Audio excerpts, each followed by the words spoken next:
Today I come here not as Paris Hilton, but as a survivor. For 20 years, I couldn't sleep at night as memories of physical violence, the feeling of loneliness, the loss of peers rushed through my mind when I shut my eyes. This was not just insomnia, it was trauma. That was TV personality and hotel heiress Paris Hilton speaking on Capitol Hill yesterday, pushing Congress and President Biden to create a legal bill of rights for children being held in congregate care facilities. Hilton sharing her own experience living in a treatment center. So for more on this, we're going to bring in clinical psychologist Dr. Katherine Kuhlman, journalist and student activist Rikki Schlott, and also publicist, podcast host, and author of The 4-Word Answer, Rob Shooter. Good morning to all of you. Good morning.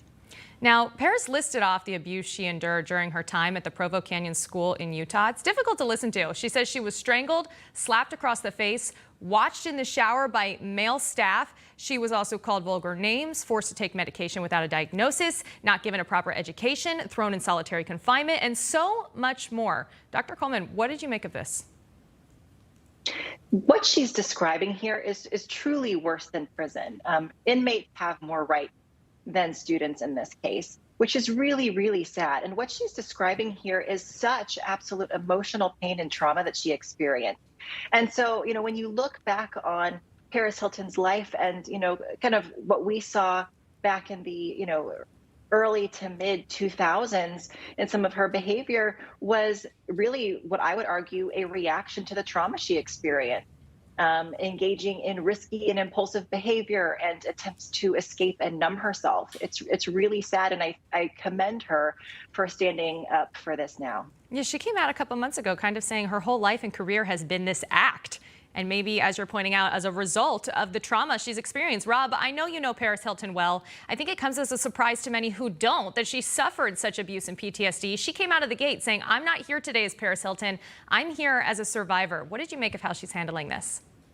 Yeah, well, first of all, people that knew her well did not know this story. I've spent hours and hours and hours with Paris. I had no idea. I spoke to some of her friends last night, really, really close friends, much closer than I ever was to Paris. They had no idea. So this is a secret, a burden, a tragedy that Paris has been carrying around for years. And now finally being able to stand up and tell the truth about what happened, and I think hopefully do some good and help other people, is a side of Paris that I think has shocked a lot of people. But now it all makes sense. Working with Paris all those years ago and seeing her running around nightclubs and being terribly inappropriate, now it all makes sense. It's so interesting how that's panned out. And Paris Hilton has a platform that many survivors don't have. So yes, maybe this will in fact get something done. Rikki, how do you think it is that this multi-billion-dollar troubled teen industry has been able to mislead so many people for so long? I think it's really a symptom of a broader issue in our society, where we saw, even with the COVID pandemic, how people in nursing homes were neglected and mistreated. And really, we have a whole industry based on exporting the care of our vulnerable, and ultimately leaving those people in the hands of others can be a really dangerous and potentially harmful thing. And so it's really great to see that Paris Hilton is using her voice as a celebrity responsibly and actually stepping into a very valid and really powerful activist role, and hopefully serving as a voice for voiceless young people who are experiencing this abuse and don't have a mode or a platform to speak out like she does. Or millions of people hanging on their word to see exactly what they're saying. As Rob was pointing out, perhaps people didn't know Paris Hilton was going through this, but I don't think people know as much as anyone was going through this. So Dr. Kuhlman, Paris Hilton is calling this a basic human rights issue that requires immediate attention. How important is it to ensure that these children are safe from institutional abuse? I think it's huge. Children do not have voices to really speak up for themselves in these cases.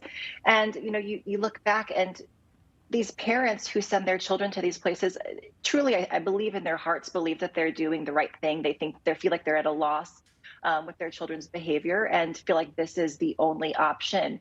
And so I think that we need to provide parents with the resources and the tools to effectively manage behavior. And I think it also comes down to a better understanding of what's going on with kids and being able to listen. And I think with the direction that we're going with mental health in this country, with so many people speaking up, we're headed in the right direction.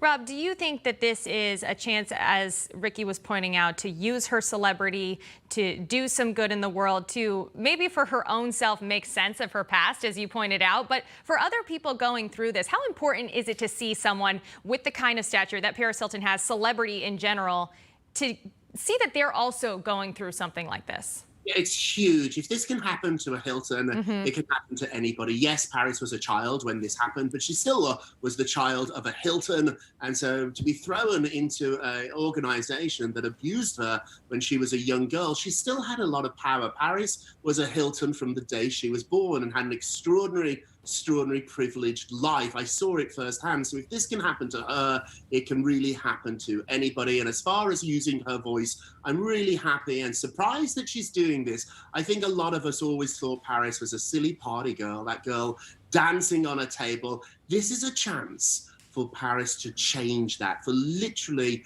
to have a different story from now on. No longer that silly party girl, but doing something really important. And whether she succeeds or fails at this, I think Paris has already succeeded. I think she's doing an amazing job. And it takes a lot of courage doing this too, because it doesn't just involve Paris, it involves her parents. They're the ones that put her into this institution. And I'll predict in the next couple of days, weeks, we'll hear from her mom and dad, who will talk about why they felt they had to do this and they couldn't figure out any other way to deal with a teenager that clearly needed a lot of help. And whether her mission's accomplished or not, at least she got the conversation started. Hey, I'm Rob Finnerty. Thanks for watching. If you enjoyed this video, please join the conversation in the comments below. Don't forget to subscribe, too. Hit the bell icon to be alerted to breaking news. And remember, there's a whole lot more on Newsmax TV, America's fastest growing cable news network. Newsmax TV, we're real news for real people.